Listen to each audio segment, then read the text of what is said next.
Mrs. Creations here. I picked up another little project. I wanted to make my own chalkboards basically, but I didn't want the basic black and I didn't want the basic shapes, so I picked up these awesome shapes from Michael's. They were on clearance. I think I ended up getting them for about 75 cents. And I have some chalkboard paint by Glad. So basically, according to the instructions, you just apply a generous amount to the board, and you could use basically anything porous. I don't know if you could see that. You could use anything pretty much porous: wood, paper mache, terracotta, canvas, anything porous. And let's see how it comes out. So I just use a pretty simple brush. Try to get a brush that the hairs don't really come off, because this has been giving me a few problems with the hairs coming off the brush and getting onto the wood. I wanted a pink color because I really want to get just a really different color. Also, it's for a baby shower. So I'm applying a generous amount, as you can see.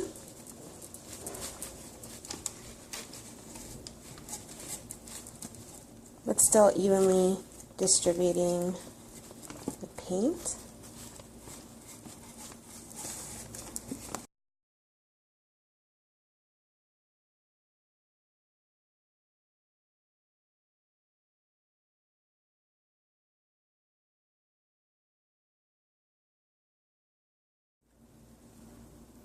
So this one already started drying. As you can see, this is the first one I did. To me, it's a lot darker than the color you see here. So focus that.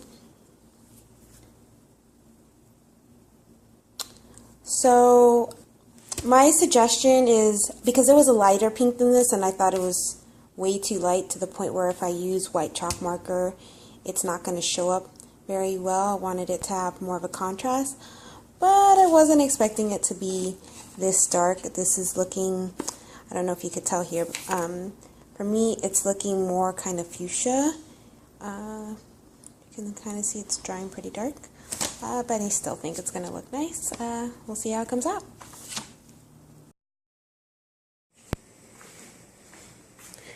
So I am done with my second coat. See all the pieces that I've done, and looks pretty good in there. It's like I used less than a quarter, not even that, like maybe a fifth of that container. The next step is going to be framing these. Now you could just leave them as is. I also bought these awesome frames. And so the next step will be framing them. But you can leave it if you want. Stay tuned. So the next step I'm going to be taking is applying the frame to the board that I just painted. I'm going to be using Gorilla Glue for this. For the instructions, it does say that you have to dampen the surface with water so that it cures properly and adheres to both surfaces. So I just took a damp paper towel and I'm going to wet the edges and apply my glue.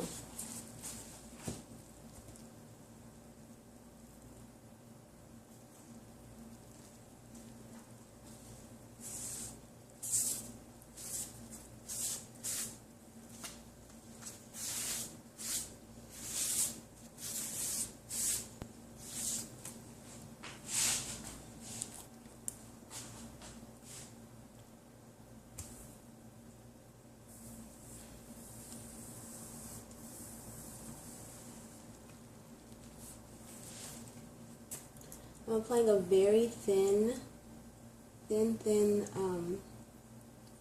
line of glue along the very border. And when I press the frame down, I don't want the glue to press into the actual board. I don't want to see any marks of the glue. And a little glue goes a very long way.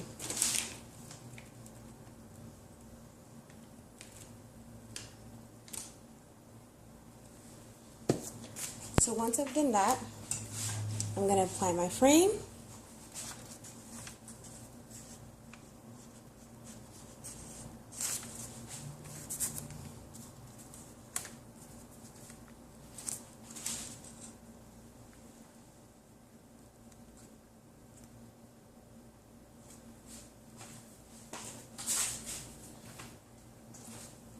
Next, I'm going to be putting something heavy of equal weight on each side. The Gorilla Glue suggests that I clamp the items, but because of the shape of both pieces, I didn't find a clamp that would work to basically clamp both pieces together. So I wait about 2 hours and let's see how it comes out. So this is the end result. I'm really happy with them. They came out super cute. I even started writing on them. Just a quick tip for the glue portion. If you could see that outline in there, I barely used a line of glue, but it expands very well. So use very little glue so you don't have so much excess coming out on either side. I also try to wipe down the inside, just being more diligent than I did. The edges came out a little bit better on this one, but I saw a miniature version, not miniature, but smaller version, the bigger boards. I started writing on them as well. Oops. Chicadoodle. What I love about these boards is they're pretty durable. If I really want to repaint the inside of the interior color of the board, I can do that, or even the outline of the board, I can do that too. But hope you like my video. Please comment, let me know if you make something similar, or if you have any suggestions for anything different. Thanks.